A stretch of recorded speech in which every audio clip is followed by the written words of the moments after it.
నమస్తే, welcome to morning paper analysis. నేను సిరాజ్. తెలుగు రాష్ట్రాల్లో ఉన్నటువంటి వార్తా పత్రికల్లోని ప్రధాన అంశాలు, ఆ పత్రికల ప్రధాన శీర్షికలు వేసినటువంటి అంశాలను ఒక్కసారి మనం పరిశీలిద్దాం. ముందుగా ఈనాడు విషయానికి వద్దాం. ఈనాడులో వేసినటువంటి ప్రధానమైనటువంటి అంశాల్లో ఆధ్యాత్మికతతో మానవ సేవ అనేటువంటి అంశం, రెండింటినీ అనుసంధానించినటువంటి మహానీయుడు బాబా, అందరినీ ప్రేమించు అందరినీ సేవించు అనేటువంటి సత్యసాయి బోధన స్ఫూర్తితో సాగుదాం. బాబా శత జయంతి ఉత్సవాల్లో ప్రధాని మోదీ స్మారక నాణ్యం, అదేవిధంగా తపాలా బిల్లుల ఆవిష్కరణ, కష్టాలు బాధలకు సత్యసాయి పరిష్కారం చూపారు ముఖ్యమంత్రి చంద్రబాబు చెప్పింది.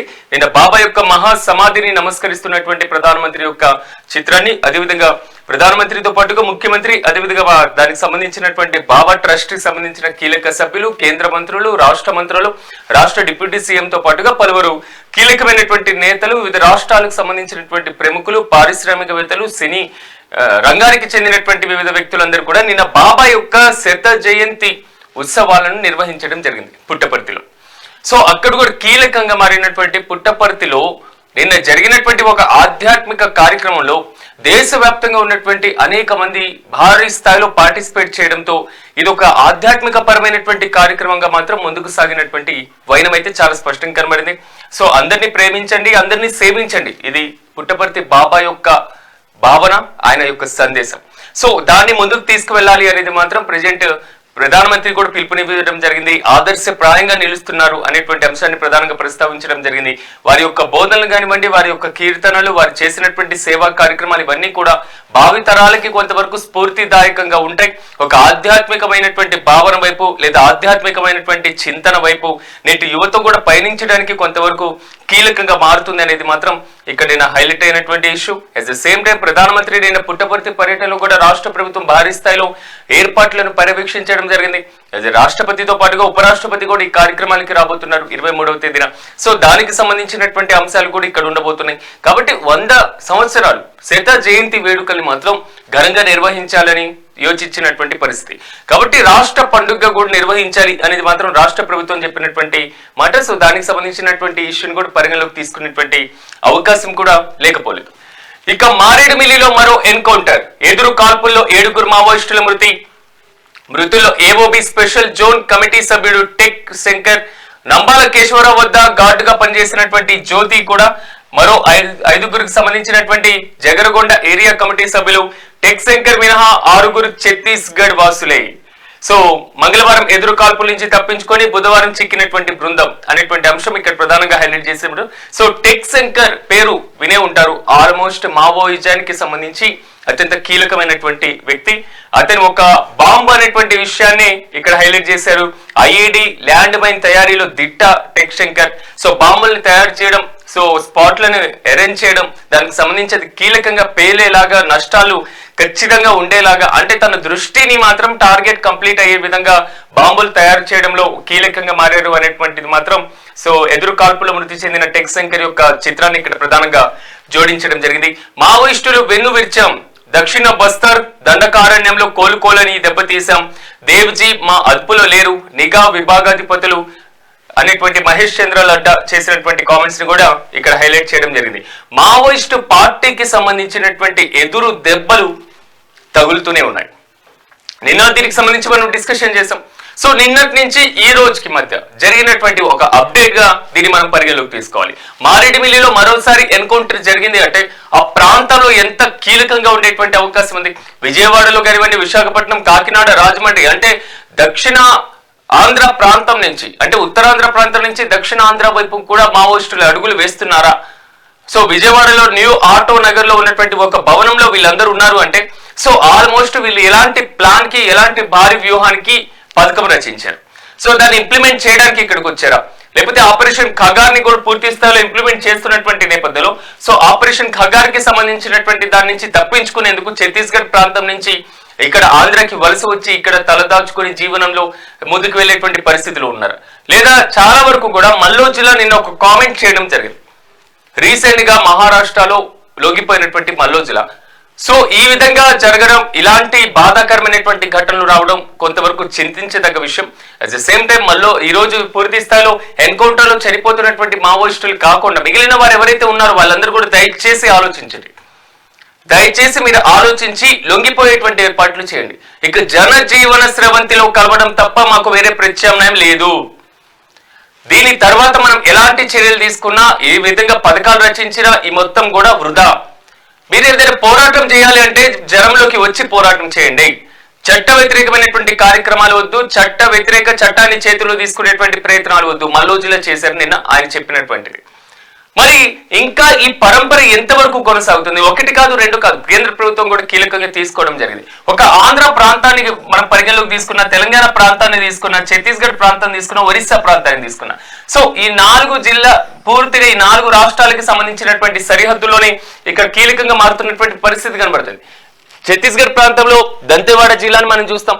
దంతెవాడ జిల్లా నుంచి దక్షిణ బస్తర్ జిల్లాను చూస్తాం, జగదల్పూర్ ప్రాంతాన్ని చూస్తాం, ఆల్మోస్ట్ మనం ఖమ్మం బార్డర్ వరకు చూస్తాం. సో తెలంగాణలో ఆల్మోస్ట్ ఉత్తర అంటే ఈశాన్య తెలంగాణ ప్రాంతంలో కూడా మావోయిజం ఎక్కువగా కనబడేటువంటి పరిస్థితి. అటవీ ప్రాంతాలు ఎక్కడ ఉన్నాయో అటవీ ప్రాంతాల్లో కేంద్రీకృతమైనటువంటి సిచ్యువేషన్ కూడా కనబడుతుంది.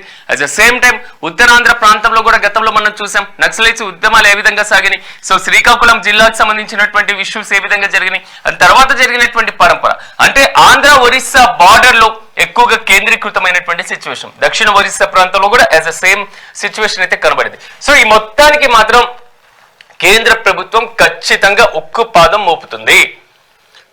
ఎందుకు మార్చి 26, 2026 ఇంకా డెడ్ లైన్ కనబడుతుంది? అవి 3 నెలలు, ఇవి ఒక 4 నెలలు, అంటే ఆల్మోస్ట్ ఒక 4 months వరకు గడువు ఉన్న ఈ 4 months ని టార్గెట్ చేసుకొని 2026 మార్చి 26 నాటికి దేశంలో నక్సలిజం మావోయిజం లేకుండా చేయాలి. ఇది కేంద్ర హోంశాఖ మంత్రి కీలకంగా తీసుకున్నటువంటి నిర్ణయం. మావోయిస్టు పార్టీకి సంబంధించి ఇంకా లొంగిపోకుండా అడవుల్లోనే దాగి ఉండి ఒక డెడ్ లైన్ ఇచ్చిన తర్వాత కూడా వాళ్ళు లొంగిపోయేటువంటి సిచ్యువేషన్ లేనప్పుడు ఎన్కౌంటర్ల ద్వారా హతమారుస్తున్నటువంటి పరిస్థితులు కూడా కనబడుతుంది.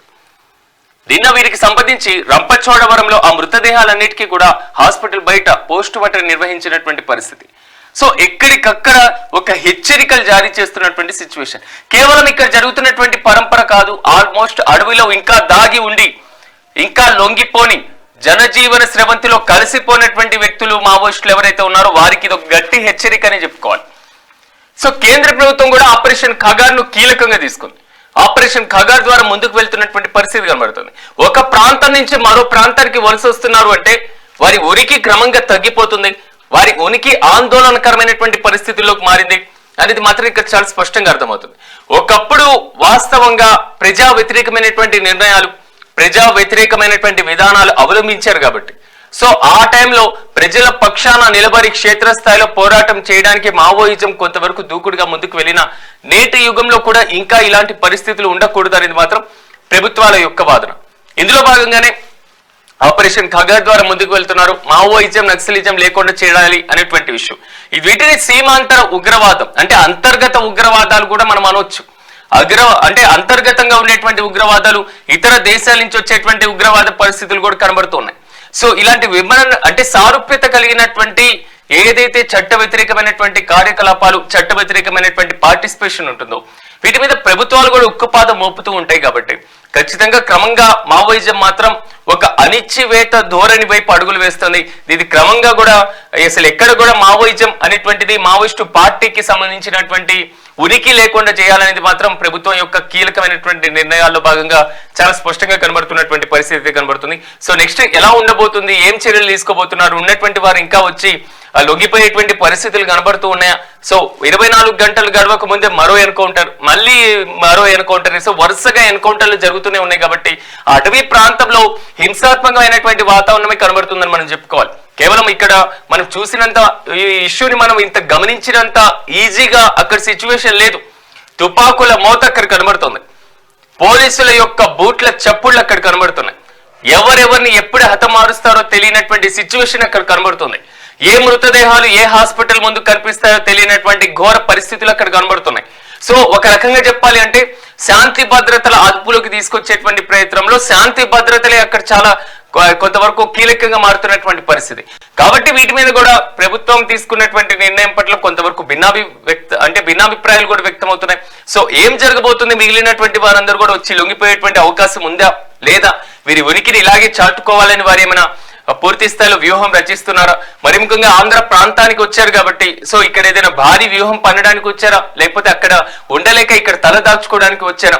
సో వచ్చినటువంటి వారు ఒక భవనంలో ఉన్నటువంటి నేపథ్యంలో వారి దగ్గర ఉన్నటువంటి ఆయుధాలు ఏ విధంగా ఉన్నాయి, సో స్వాధీనం చేసుకున్నటువంటి ఆయుధాలు ఇంత భారీ మొత్తంలో ఉన్నప్పుడు సో వారి వెనుక ఉన్నటువంటి వారెవరు, వారి నడిపిస్తున్నటువంటి వారెవరు, ఇలాంటి అనేకమైనటువంటి ప్రశ్నలు కూడా ఇప్పుడు కనబడుతున్నటువంటి పరిస్థితి. సో చూద్దాం మొత్తం మీద ఈ ఎపిసోడ్ కి సంబంధించి ఏ విధంగా ముందుకు వెళ్తుంది, ఎలాంటి పరిస్థితులు ఉంటుంది, ప్రభుత్వం దీని మీద ఇంకా ఎలాంటి చర్యలు తీసుకొని ముందుకు వెళ్తుంది అనేది మనం కూడా వేచిద్దాం.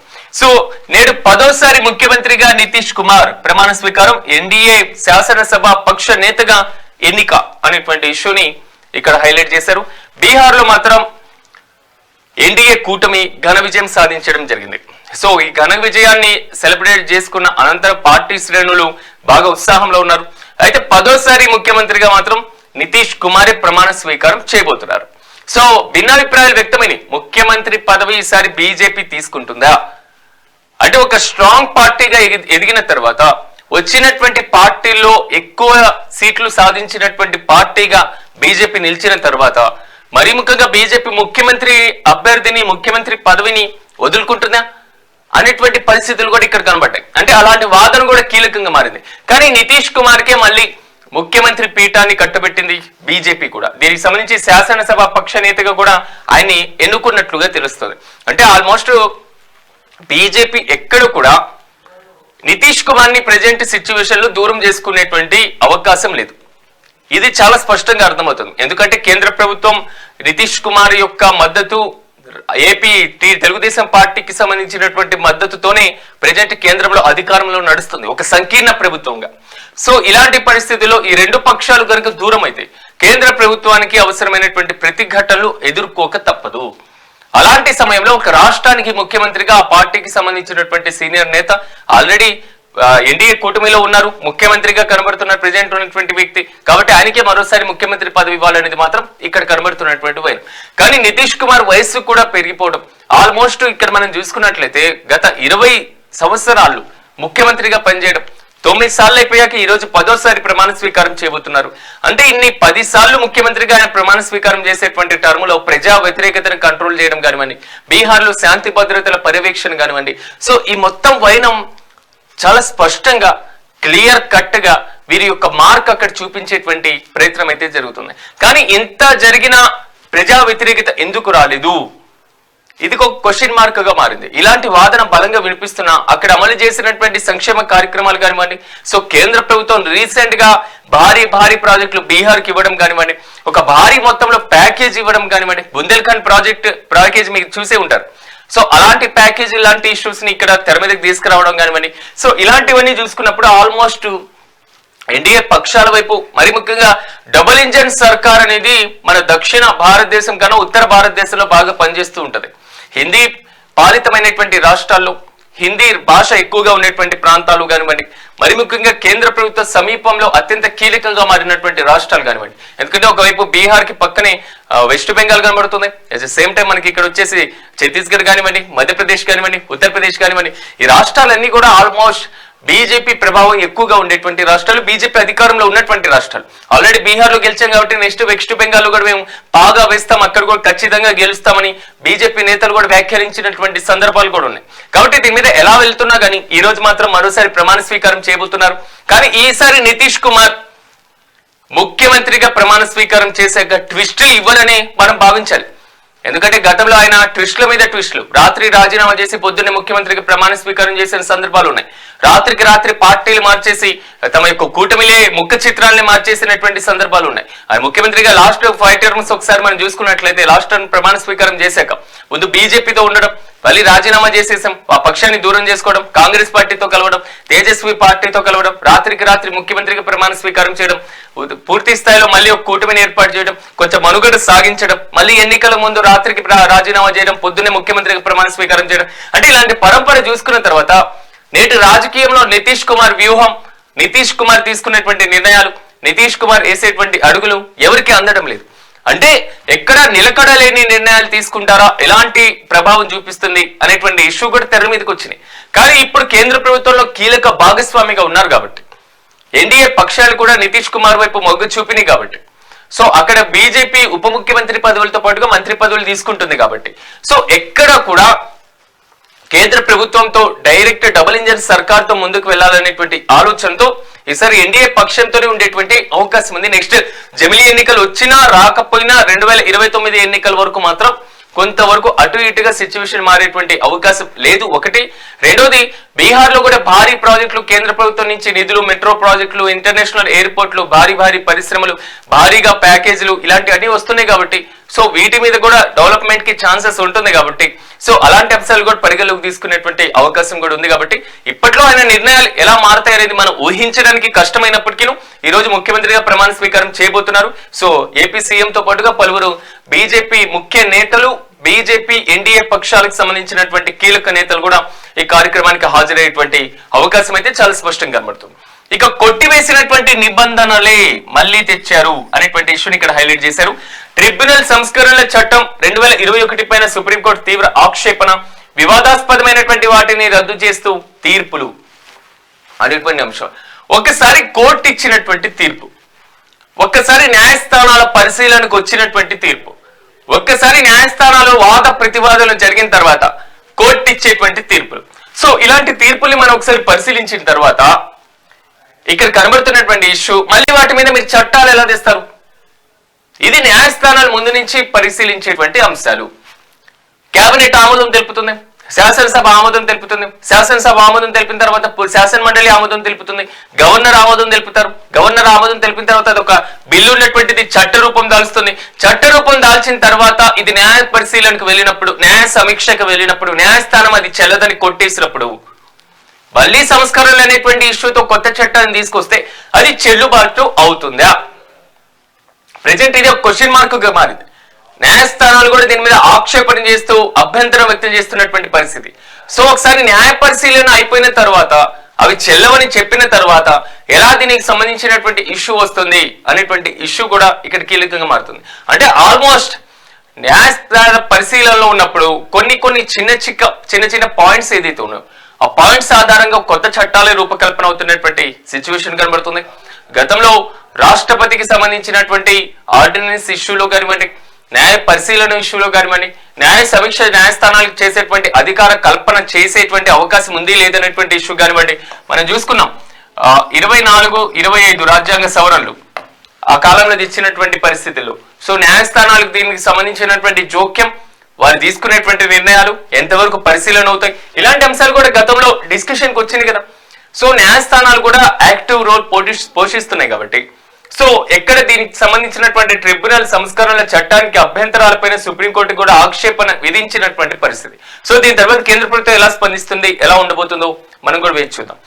సో రైతులు కాలర్ ఎగరవేసుకునేలా చేస్తా, అన్నదాత అభ్యున్నతికి పంచసూత్రాలు, నూతన సాగుతోనే ముందుకు సాగుదాం, పీఎం కిసాన్ అన్నదాత సుఖీ భవ నిధుల విడుదలలో సీఎం చంద్రబాబు అనేటువంటి ఇష్యూని ఇక్కడ ప్రధానంగా హైలైట్ చేశారు. నిన్న దీనికి సంబంధించినటువంటి చెక్కుల పంపిణీ కార్యక్రమం కూడా జరగడం జరిగింది. ఆల్మోస్ట్ కడప జిల్లా, వైఎస్ఆర్ కడప జిల్లా కమలాపురం నియోజకవర్గం పెళ్లిమర్రి మండలంలో దీనికి సంబంధించి కూడా విడుదల చేయడం జరిగింది. ప్రధానమంత్రి కిసాన్ పథకం కేంద్ర ప్రభుత్వ ఆధీనంలో నడుస్తున్నటువంటి పరిస్థితి. పీఎం కిసాన్ అన్నదాత సుఖీభవ అనేది రాష్ట్ర ప్రభుత్వం రైతుల కోసం ఏర్పాటు చేసినటువంటి పథకం. అంటే ఈ రెండు పథకాల సమన్వయంతో కేంద్ర ప్రభుత్వం, రాష్ట్ర ప్రభుత్వం ప్రతి ఏడాది రైతులకి అవసరమైనటువంటి ఆర్థిక సహాయాన్ని అందిస్తున్నాయి. ఇది రెండో విడతలో భాగంగా ఒక్కొక్కరికి 7,000 చొప్పున, ఒక్కొక్క రైతులకి 7,000 చొప్పున దీనికి సంబంధించి నిధులను మంజూరు చేయడం జరుగుతుంది. కేంద్ర రాష్ట్ర ప్రభుత్వాలు కూడా 5,000, 2,000 చొప్పున ఈ 7,000 అమౌంట్ ఉండేటువంటి అవకాశం ఉంది. సో దీనికి సంబంధించి ఆల్మోస్ట్ 46,85,838 మంది రైతులకు 3,315 కోట్ల రూపాయలు వారి ఖాతాలో జమ అయినాయి నిన్న దానికి సంబంధించి. సో రైతులు కూడా ఎదురు చూశారు పీఎం కిసాన్ అన్నదాత సుఖీభవ నిధులు ఎప్పుడు విడుదలవుతాయి అనేటువంటి ఇష్యూ. సో కేంద్ర రాష్ట్ర ప్రభుత్వాలు ముందుకి వెళ్తున్నాయి కాబట్టి సకాలంలో నిధులను అయితే మంజూరు చేసినటువంటి పరిస్థితి కేంద్ర ప్రభుత్వం దగ్గర నుంచి కూడా. సో ఆల్మోస్ట్ రైతులందరికీ కూడా ఒక పండగ వాతావరణం అని చెప్పుకోవాలి. ఇక మద్యం కేసులో కీలక నిందితులకు హైకోర్టులో ఎదురు దెబ్బ. ధరుంజయ రెడ్డి, కృష్ణమోహన్ రెడ్డి, గోవిందప్పల డిఫాల్ట్ బెయిల్ రద్దు.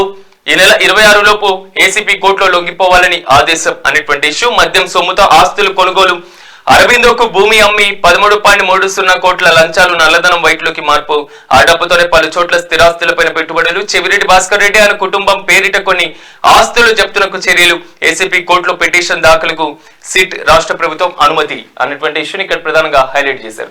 ఈ రెండు ఇష్యూస్ ఒకసారి మనం గమనిస్తే ఏపీ మద్యం స్కామ్ కి సంబంధించినటువంటి దాంట్లో చాలా నిన్న హైలైట్ అవుతున్నటువంటి పరిస్థితి.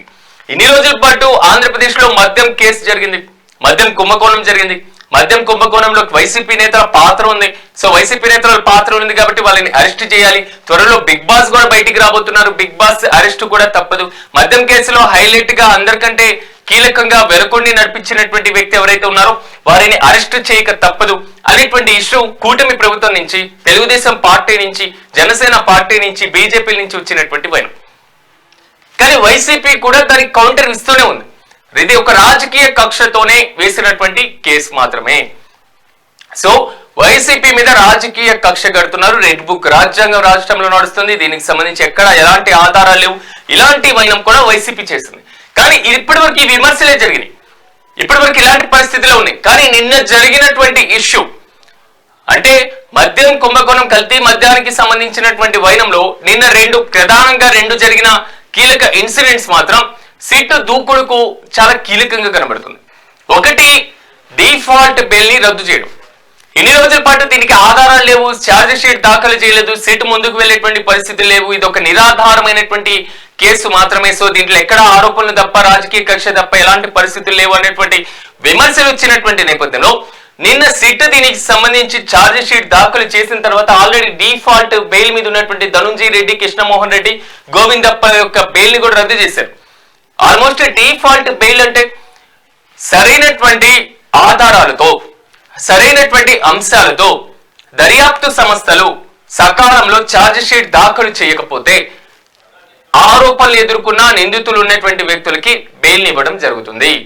సో సిట్ ఇక్కడ సరైనటువంటి సమయంలో ఛార్జ్ షీట్ దాఖలు చేయలేదు. ఛార్జ్ షీట్ సరైన సమయంలో దాఖలు చేయలేదు కాబట్టి డిఫాల్ట్ బెయిల్ వచ్చేసింది.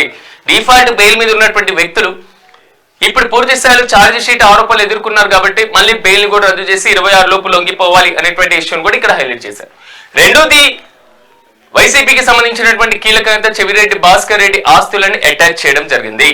అంటే ఆరోపణలు ఎదుర్కొంటున్నటువంటి వ్యక్తుల యొక్క ఆర్థిక వ్యవస్థల మీద, ఆర్థిక మూలాల మీద దెబ్బతీసేటువంటి యోచన మాత్రం సిట్ కనబడుతుంది. ప్రభుత్వం కూడా దీనికి సంబంధించి కీలక నిర్ణయం తీసుకునేటువంటి అవకాశం ఉంది. ఆస్తులు కూడా ఆల్మోస్ట్ జప్తు చేసేటువంటి ఛాన్సెస్ అయితే కనబడుతున్నాయి.